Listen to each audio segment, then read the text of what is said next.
भक्तों, सावन का महीना बहुत शुभ होता है। सभी देवी देवताओं को पूजा होता है। अहम बात है कि शेष नाग जी का भी पूजा होता है। उन्हें दूध पिलाया जाता है। दूध, खोई, केरा भोग लगाया जाता है। हम लोग नाग देवता का शांत करते हैं ताकि नाग देवता हम लोग का रक्षा करे। उन्हीं के ऊपर हम लोग रहते हैं। अगर उन्हीं का हम लोग सेवा ना करें तो वो कैसे हम लोग के रक्षा करेंगे। नाग देवता का सेवा करना बहुत ज़रूरी है। तो आइए भक्तों, सुनते हैं नाग पंचमी की कथा। नाग पंचमी की नई अद्भुत व्रत कथा। बहुत समय पहले की बात है। गंगा नदी के किनारे एक छोटा सा गांव था जिसका नाम आनंदपुर था। उस गांव में गोपाल नाम का एक गरीब किसान अपनी पत्नी गौरी और 2 बच्चों के साथ रहता था। गोपाल बहुत मेहनती था, लेकिन कई वर्षों से उसकी खेती अच्छी नहीं हो रही थी। कभी सूखा पड़ जाता तो कभी अधिक वर्षा हो जाता, जिससे उसके घर में हमेशा तंगी बनी रहती थी। गोपाल की पत्नी गौरी बहुत धर्मपरायण थी। वो प्रतिदिन भगवान शिव की पूजा करती और हर त्योहार और हर व्रत को पूरे विधि विधान से वो मानती थी। एक दिन गांव में एक वृद्धा साधु आया। गौरी ने उनका आदर सत्कार किया और भोजन करवाई। साधु प्रसन्न होकर बोले, बेटी, सावन मास की शुक्ला पक्ष की पंचमी को नाग पंचमी का व्रत श्रद्धा से करना। नाग देवता धरती के रक्षक है। उनकी कृपा से जीवन के संकट दूर होते हैं और घर में सुख समृद्धि आती है। गौरी ने हाथ जोड़कर कहा, महाराज, मैं अवश्य व्रत करूंगी। गांव के बाहर एक बहुत पुराना कुआं था। लोग कहते थे कि उस कुएं के पास एक दिव्या नाग रहता है जो केवल सच्चे और दयालु लोगों को दर्शन देता है। लेकिन भय के कारण कोई भी वहां नहीं जाता था। एक दिन गौरी पानी भरने के लिए उसी कुआं के पास गई। वहां उसने देखा कि कुछ बच्चे एक छोटे सांप को पत्थर मार रहे हैं।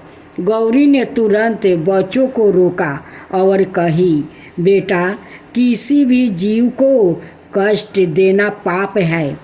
सर्प भी भगवान शिव के प्रिय है। गौरी ने उसे छोटे सांप को सुरक्षित स्थान पर पहुंचा दिया। सांप कुछ देर तक उसे देखता रहा और फिर झड़ियों में चला गया। नाग देवता की परीक्षा। कुछ दिनों बाद नाग पंचमी का पर्व आया। गौरी ने सुबह स्नान किया, घर को साफ किया और आंगन में गोबर से नाग देवता का चित्र बनाई। उसने हल्दी, चावल, फूल और दूध से पूजा की। पूजा के बाद उसने प्रार्थना की, हे नाग देवता, यदि मेरे मन में सभी जीवों के लिए दया है तो मेरे परिवार की रक्षा कीजिए।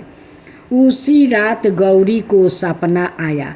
सपने में एक तेजस्वी नाग प्रकट हुआ और बोले, गौरी, कल सुबह गांव के पुराने कुएं के पास जाना।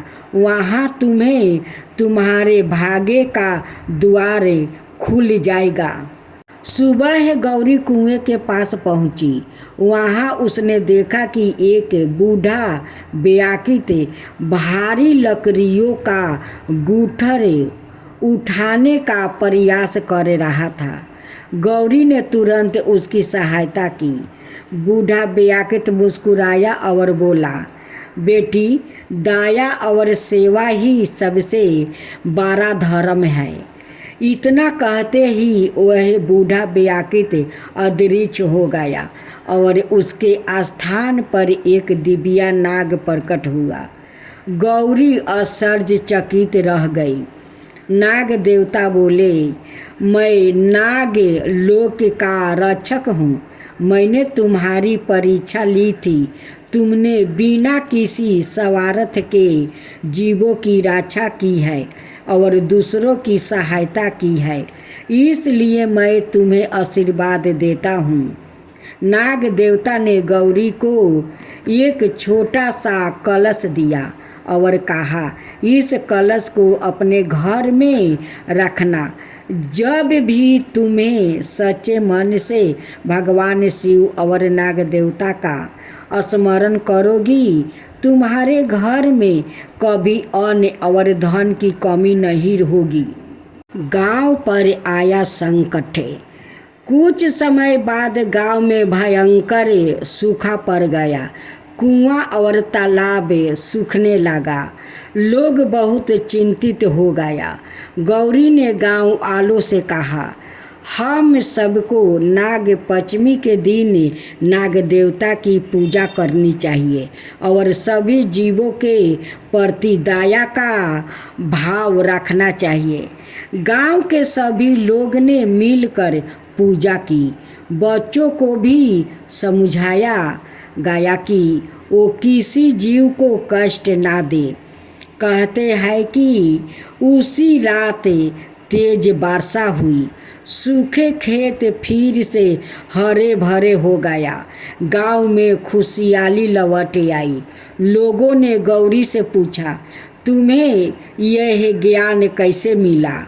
गौरी ने कही, नाग देवता केवल पूजा से ही नहीं बल्कि दया, सेवा और सच्चे मन से प्रसन्न होते हैं। कथा के फल। तब से आनंदपुर गांव में हर बरस नाग पंचमी का पर्व बड़े श्रद्धा और उत्साह से मनाया जाता है। कहा जाता है कि जो व्याकुल नाग पंचमी का व्रत करता है, इस कथा को सुनता या सुनाता है और सभी जीवों के प्रति दया रखता है, उसके घर में सुख समृद्धि आती है, संतान की रक्षा होती है और भगवान शिव और नाग देवता की कृपा बनी रहती है। बोलिए नाग देवता महाराज की जय। बोलिए भगवान शिव शंकर की जय। नाग पंचमी माता की जय। भगवान शिव जी की आरती। ओम जय शिवा ओमकारा, स्वामी जय शिवा ओमकारा। ब्रह्मा विष्णु सदा शिव अर्धंगिनी धारा। ओम जय शिवा ओमकारा। एकानन चतुरानन पंचानन राजे। हंसासन गरुडासन वृषभान साजे। ओम जय शिवा ओमकारा। दो भुज चार चतुर्भुज दस भुज अति सोहे। त्रिगुण रूप निरखिता त्रिभुवन जनि मोहे। ओम जय शिवा ओमकारा। अक्षरमाला वनमाला मुंडी माला धारी। त्रिपुरारी कंसरी करमाला धारी। ओम जय शिवा ओमकारा। सितंबर पीतंबर बगंबर अंगे। सनकादिक गरुनादिक भूतादिक संगे। ओम जय शिवा ओमकारा। करिके मध्यम कमंडले चक्रति शूलिधारी सुखिकारी सुखिहारी जगे पालनकारी। ओम जय शिव ओमकारा ब्रह्मा विष्णु सदा शिव जानते अविवेका प्राण बचर के मध्यम तीनों यही एका। ओम जय शिव ओमकारा लक्ष्मीओ सवित्री पार्वती संघा पार्वती अर्धांगिनी शिव लाडली गंगा पार्वती अर्धांगिनी शिव लाडली गंगा। ओम जय शिव ओमकारा पार्वती सोहे पार्वती शंकर कैलासा भांग धतूरा का भोजने भस्मी में बासा। ओम जय शिव ओमकारा जाटा में गंगा बहते है गले मुंडे माला शेष नागी लिपिटावते ओढ़ते मृगछाला। ओम जय शिव ओमकारा काशी में विराज विश्वनाथ नंदी ब्रह्मचारी नित उठ दर्शन पावते महिमायति भारी। ओम जय शिव ओमकारा त्रिगुण स्वामी जी की आरती जो कोई नर गावे कहत शिवानंद स्वामी मन बक्षिति फल पावे। ओम जय शिव ओमकारा ओम जय शिव ओमकारा।